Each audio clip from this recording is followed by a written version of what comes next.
Ketika Rasulullah SAW ketika dibukakan hijabnya oleh Allah Subhanahu Wa Taala ketika melihat neraka, beliau mengatakan, "Ai Robbi, wa ana ma'ahum." Apakah wahai Tuhanku, apakah saya juga termasuk di dalam ini nanti, wahai Allah Subhanahu Wa Taala? Ini membuktikan bahwa kanjeng Nabi Muhammad SAW itu sangat merendah diri di hadapan Allah Subhanahu Wa Taala. Maka kita sudah sepatutnya sebagai pecinta Nabi Muhammad SAW, sebagai pengikut Nabi Muhammad SAW, supaya mengikuti tauladan bagaimana akhlak Nabi Muhammad SAW, tidak merasa lebih baik daripada orang lain, bahkan kepada non-muslim sekalipun kita diharamkan untuk merasa lebih baik daripada orang lain.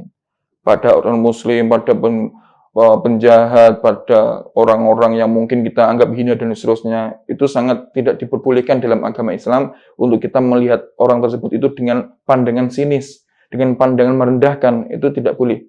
Bahkan Sayyidina Ali karamallahu wajhah itu suatu ketika tertinggal jamaahnya dari Nabi Muhammad SAW. Ketika ditanya, wahai Sayyidina Ali, kenapa panjenengan kok sholat jamaahnya tertinggal, ada apa? Ketika ditanya, jawab Sayyidina Ali karamallahu wajhah, saya tadi melihat orang tua di hadapan saya yang berjalan pelan, saya tidak berani menyalip beliau, padahal beliau itu dikatakan non-muslim. Inilah adab akhlakul karimah dari ajaran Nabi Muhammad SAW.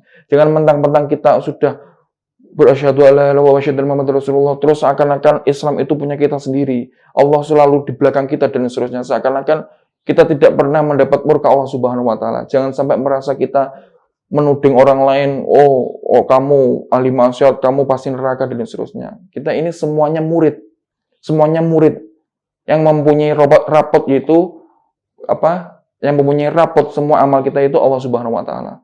Mungkin kita dohirnya kita melihat orang lain itu tidak beribadah, terus kita beribadah, terus kita ada alasan untuk menganggap diri kita lebih baik dari orang lain. Itu juga salah, nggak boleh dipraktekkan seperti itu. Bahkan seketika dikatakan ulama, suatu kisah Al-Imam Abdullah bin Abu Bakar Al-Idrus. Beliau ketika hendak menghantarkan anaknya berdakwah di jalan Allah Subhanahu Wa Taala, ketika itu anaknya dipanggil, wahai anakku, kamu ingin berdakwah, tapi saya izini ketika kamu sudah mempunyai atau melunasi dari syarat satu ini. Apa wahai abah, kata putranya, pergilah ke suatu tempat dimanapun sedunia ini, carilah orang yang lebih jelek, lebih buruk daripada kamu.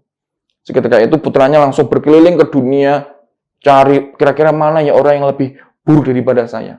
Itu syarat supaya anaknya tadi itu mendapatkan izin untuk menjalankan dakwah kepada Allah Subhanahu Wa Taala. Seketika itu dicari, melihat orang yang nggak sholat. Ini orang nggak sholat, berarti saya lebih mulia daripada orang ini karena ini nggak sholat. Ketika mau diajak orang tersebut menghadap kepada ayahnya, berpikir, iya orang ini nggak sholat, tapi sebentar lagi kalau sholat, bisa saja orang ini lebih mulia daripada saya. Melihat orang yang lebih tua, bisa saja orang yang lebih tua ini nggak sholat, tapi ibadahnya mengenal Allah Subhanahu Wa Taala lebih dahulu daripada saya. Melihat anak yang lebih kecil, ini lebih buruk karena ibadahnya sedikit. Dipikir lagi, oh iya, anak ini lebih kecil daripada saya. Bisa saja anak ini maksiatnya lebih sedikit daripada saya. Terus akhirnya muter terus, dan seterusnya. Suatu ketika tidak bertemu suatu apapun, akhirnya bertemu anjing. Melihat manusia semua sulit untuk mencari yang lebih buruk darinya, sampai beliau menemukan anjing. Ini pasti lebih buruk daripada saya ini. Akhirnya anjing itu mau dibawa kepada ayahnya. Ketika di pertengahan perjalanan memikir, oh iya, anjing ini nanti ketika di hari kiamat, anjing ini akan menjadi debu, nggak ada hisab kepada anjing. Dan kalau saya mungkin bisa lebih baik, mungkin bisa lebih buruk. Kalau saya lebih baik, alhamdulillah masuk surga, berarti lebih baik daripada anjing. Tapi kalau saya lebih buruk, otomatis saya masuk neraka, anjing selamat daripada neraka, berarti saya lebih buruk daripada anjing. Akhirnya pulang ke rumah, ke hadapan abahnya, wahai abah, saya tidak menemukan siapa saja yang lebih buruk daripada saya. Dengan hati yang menyesal, dengan hati yang gelisah, akhirnya, sayang ini nggak dapat izin untuk berdakwah di jalan Allah Subhanahu Wa Taala. Ketika mengungkapkan kepada ayahnya, wahai anakku, sekarang silakan untuk berdakwah ke jalan Allah Subhanahu Wa Taala. Anak tersebut kaget, loh. Tadi syaratnya supaya mendapatkan orang yang lebih buruk daripada dirinya, tapi kok tidak mendapatkan orang yang lebih buruk daripada dirinya, kok malah mendapatkan izin? Kata ayahnya, ya betul. Sesungguhnya dakwah kepada Allah Subhanahu wa taala itu harus bersih daripada sifat ego, harus bersih daripada hawa nafsu, harus bersih dari sifat takabur, harus bersih dari sifat hasad dan seterusnya. Makanya orang tersebut tadi, anaknya tadi itu langsung berhasil untuk menjalankan misi dakwah kepada Allah Subhanahu wa taala. Inilah para pemirsa yang dimuliakan Allah Subhanahu wa taala. Makanya jangan sampai kita merasa lebih baik daripada orang lain.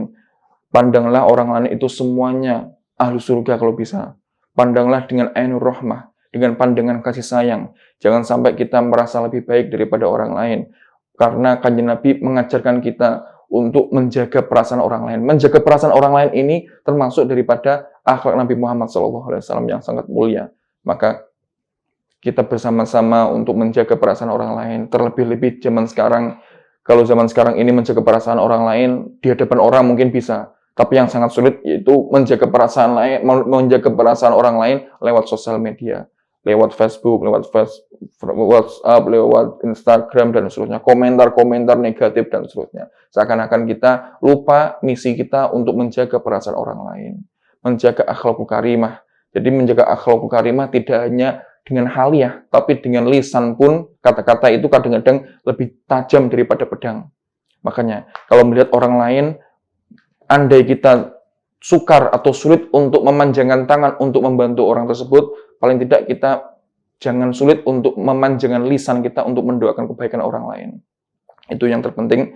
Mudah-mudahan kita semuanya diberikan kelancaran oleh Allah Subhanahu wa taala, diberikan nikmatan oleh Allah Subhanahu wa taala untuk menjaga perasaan orang lain, tidak memandang rendah kepada orang lain, memandang orang lain itu dengan pandangan hormat, dengan pandangan kasih sayang, dengan pandangan lebih mulia daripada kita. Isi diri kita dengan kenakisan kita, dengan kekurangan kita. Saya ini kurang ibadah, kurang khusyuk, kurang baik, kurang beramal baik, dan seterusnya. Padahal dalam keadaan baik, tapi kita tidak dilarang untuk merasa baik. Kita dituntut untuk menjalankan kebaikan, tapi kita dilarang untuk merasa lebih baik daripada orang lain. Inilah ajaran Nabi Muhammad SAW. Walaupun kita dikatakan orang alim dunia, alimnya satu dunia misalkan, tapi kalau merasa ada kesombongan di sedikit di hati kita, misalnya kita hancur selama-lamanya, na'udzubillah min dzalik. Bahkan dikatakan malaikat Jibril alaihissalam itu masih di bawahnya iblis. Dahulu iblis itu makomnya itu tinggi di atas malaikat Jibril alaihissalam. Tapi berhubung iblis itu mempunyai sifat sombong saja, langsung diusir selama-lamanya dari surganya Allah Subhanahu wa taala. Itu cara bagaimana kita memikirkan kehidupan kita supaya kita lebih baik lagi ke depannya lebih baik lagi untuk menghadapi masalah selanjutnya dan seterusnya. Dengan memandang saudara-saudara kita, keluarga kita, tetangga kita, orang-orang teman-teman kita sekitar dan seterusnya, mungkin ada kesalahan sedikit, tapi kita juga mempunyai kesalahan.